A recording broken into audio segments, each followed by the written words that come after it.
Hé hé, toujours aussi bien ce vieil appareil. Bon allez, on va regarder le résultat ensemble. C'est parti. C'était pas censé se décrocher, mais c'est pas grave. Oh, découverte de la bobine.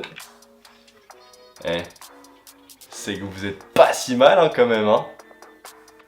Ah franchement celle-là je pense que je vais la garder. Bref, je la mets de côté pour l'instant. Et ça aussi d'ailleurs. Bon allez, c'est parti pour la vidéo. Bon visionnage.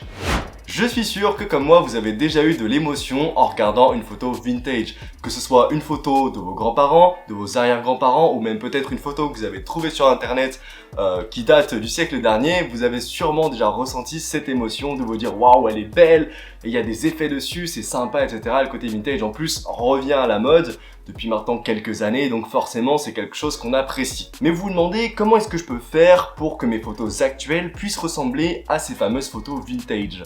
Eh bien, je vais vous montrer qu'avec des outils qu'on a aujourd'hui, comme par exemple le logiciel Lightroom de la suite Adobe ou même Photoshop, on va pouvoir venir recréer ces effets sur nos photos actuelles. Parce qu'évidemment, avec un appareil photo numérique comme celui-ci qui me filme actuellement, c'est plus possible de le reproduire. Et puis en plus, on utilisait du papier photo qui a changé, et forcément c'est plus la même chose. Pour débuter cette vidéo, je vais déjà vous parler de quelles sont les caractéristiques d'une photo vintage pour tout simplement comprendre comment est-ce qu'on va faire pour réaliser ces changements et ces filtres sur l'application Lightroom.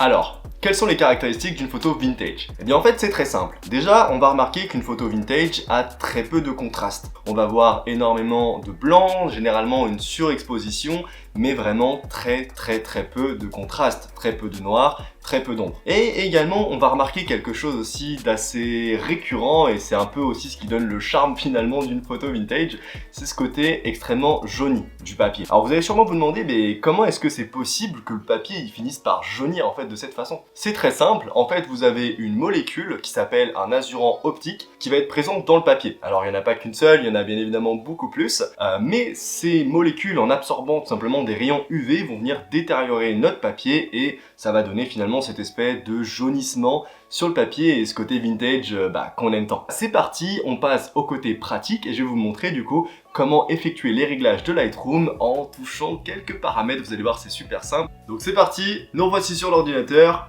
et on va commencer nos réglages sur Lightroom. Donc j'ai pris une photo d'un couple de personnes âgées, je trouvais que ça se portait plutôt bien à l'exercice. La première chose qu'on va commencer à faire, ça va être de mettre notre photo en noir et blanc.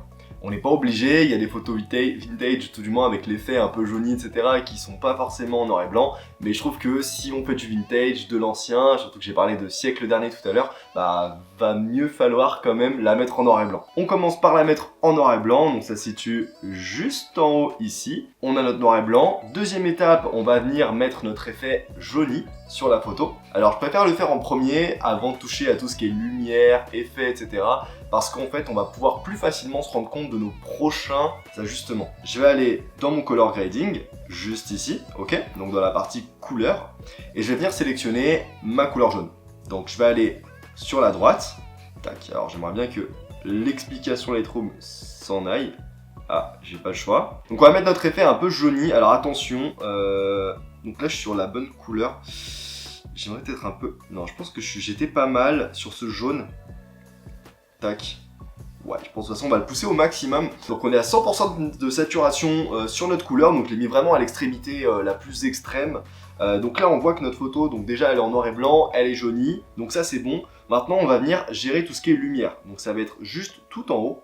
Donc ce qui va se passer, c'est qu'on va augmenter déjà notre exposition. Donc, comme on avait dit tout à l'heure dans les caractéristiques, une photo vintage c'est une photo qui est extrêmement exposée. Donc on va augmenter notre exposition, je dirais aux alentours. On va regarder, après on va ajuster, mais on va garder sur du 1 en premier. Notre contraste, du coup on a dit qu'on allait le baisser au minimum. En tout cas, voilà, on le baisse vraiment au minimum. Alors je sais, ça peut faire mal, surtout qu'en photo traditionnelle on a tendance à mettre du contraste. Là on l'oublie directement. On va partir sur les hautes lumières, alors on va cette fois-ci aussi un petit peu les augmenter. Alors je vais rester sur une base de 50, ok, on peut ajuster évidemment en fonction de ce qu'on souhaite. Les ombres, évidemment, on a dit qu'on n'en mettait pas beaucoup, donc du coup, mais bon, j'aime bien quand même qu'il y ait un effet. On va mettre en plus 30 sur les ombres, plus 30. Les blancs, donc comme on avait dit, du coup, on les augmente aussi un petit peu. Donc pour les blancs, je vais mettre aussi en plus 30, tac. Hop, alors après, bon moi j'aime bien les chiffres ronds, hein, mais en soi, si vous voulez, vous pouvez mettre plus 29, 28, 30, c'est pas grave. Et ensuite sur les noirs, pareil, on va venir directement réduire aussi un petit peu nos noirs. Donc là, on va faire un plus 30 aussi sur les noirs. Et donc c'est bon. Et donc là, si vous voyez, on a déjà cet effet de lumière, avec cet effet jauni aussi, qui fait qu'on est sur une photo quand même, ça parle quand même beaucoup plus. Ce qu'on va faire, c'est qu'on va regarder tout de suite le avant-après. Alors sur Lightroom classique, là je le fais sur la version Lightroom standard. Je trouve que c'est la plus accessible pour les débutants. Donc si vous êtes sur Lightroom classique, pour voir le avant-après, vous pouvez appuyer sur la touche Y, ok? Donc moi, je suis obligé d'appuyer ici. Voilà, donc on peut voir le avant et le après. On a déjà cet effet vintage sur notre photo, mais c'est pas terminé, on a encore des choses à faire. Maintenant qu'on a fait le noir et blanc, le jaunissement et la lumière, maintenant on va passer sur l'étape des effets. Donc là on va venir rajouter des effets directement sur notre photo, notamment en termes de texture, ok. On va venir rajouter un peu de texture à la photo. Je vais mettre sur du plus 50, je trouve que c'est pas mal. Au niveau de la clarté, on va pas y toucher. Donc dans l'idée en fait, ça donne un peu un effet un peu de flou si on va sur la gauche et un effet beaucoup plus marqué en termes de texture quand on va sur la droite, ok. Mais ça, nous, on n'en a pas besoin, on va le laisser à 0. Par contre, on va utiliser la correction du voile. Donc c'est-à-dire qu'on va diminuer notre correction du voile pour faire un effet encore un peu plus blanc. Donc je vais mettre ça à moins 30. Maintenant, la vignette, je vais la diminuer aussi également. L'objectif, ça va être de donner un peu un effet vignettage autour de la photo, de manière à faire comme si c'était un portrait un peu sublimé. Alors, je suis d'accord, il n'y a pas ça sur les vieilles photos, sur les photos vintage, mais bon, on peut se permettre quand même 2-3 trucs, hein. On est sur Lightroom. Je vais diminuer le vignettage de manière à, vous voyez, ça va noircir les angles et tous les contours finalement de ma photo. Je trouve que ça rend plutôt bien, on va pas trop en faire non plus. On va se mettre à moins 35, bam, on est pas mal. Et le grain sur notre photo, donc le grain qu'on peut avoir naturellement lorsqu'on a des ISO assez élevés. On va pas parler de ça aujourd'hui, mais dans l'idée, on va l'augmenter. Moi, j'aime bien le mettre au maximum, je trouve que sur une photo vintage, ça rend vraiment bien. Et je crois qu'on est arrivé au bout. Donc là, tout simplement, si on regarde notre photo, si on reprend nos caractéristiques d'avant, on avait dit qu'on avait besoin d'un jaunissement, on l'a. Donc on se rappelle à cause des molécules. Ensuite, on voulait aussi une surexposition de la photo et une réduction du contraste. On l'a également sur notre logiciel. Et après, on va rajouter tout ce qui est effet de texture, etc. Mais là, c'est plus pour un peu comme l'effet de papier. C'est-à-dire que je sais pas si vous voyez, mais on a quand même un effet, un peu de relief sur notre photo, ce qui rend ça beaucoup plus vivant et beaucoup plus réaliste. Donc notre photo, une fois qu'elle est prête, on n'a plus qu'à l'exporter. Mais avant ça, histoire que vous n'ayez pas travaillé pour rien, je vais vous montrer comment on va faire pour enregistrer ce preset. Donc on va aller dans nos presets juste ici, ok. Donc là, moi je suis directement dans les miens. Je vais appuyer sur le petit plus ici, mais je crois que j'ai envie d'éternuer.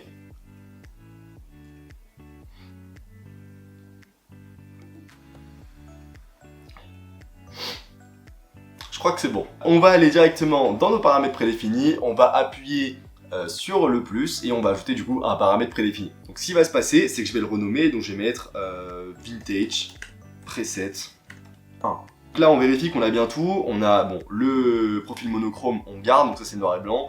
On a l'HDR, je m'en fous un peu, la lumière, les couleurs, les effets, détails optiques, tout ça, on va laisser, de toute façon on n'a pas touché, donc ça va rester de base. Donc c'est ok. Donc là ce qu'on va faire, c'est qu'on va enregistrer directement. Et vous allez voir, on va récupérer donc afficher, tac tac tac. Donc si je vais dans les vôtres, hop, paramètres prédéfinis de l'utilisateur, on va retrouver notre vintage preset juste ici. Par exemple, j'avais fait portrait ensoleillé juste là, j'avais fait des presets, vous voyez, quand je viens dessus, et tout simplement ça vient modifier ma photo en même temps, et si je clique dessus, ça l'applique réellement. Mais là du coup j'ai mon effet vintage qui est directement créé. Donc là j'ai plus qu'à l'utiliser sur mes prochaines photos. Donc voilà. C'est tout pour la partie Lightroom et on se retrouve tout de suite pour la fin de cette vidéo. Ok, j'espère infiniment que cette vidéo vous aura plu. En tout cas, moi j'ai vraiment pris beaucoup de plaisir à la faire. C'est la première vidéo sur ma chaîne, en tout cas sur la photo, donc j'espère qu'elle vous plaira. Si elle vous a plu, n'oubliez pas de vous abonner, de liker et commenter. Et sur ce, ciao!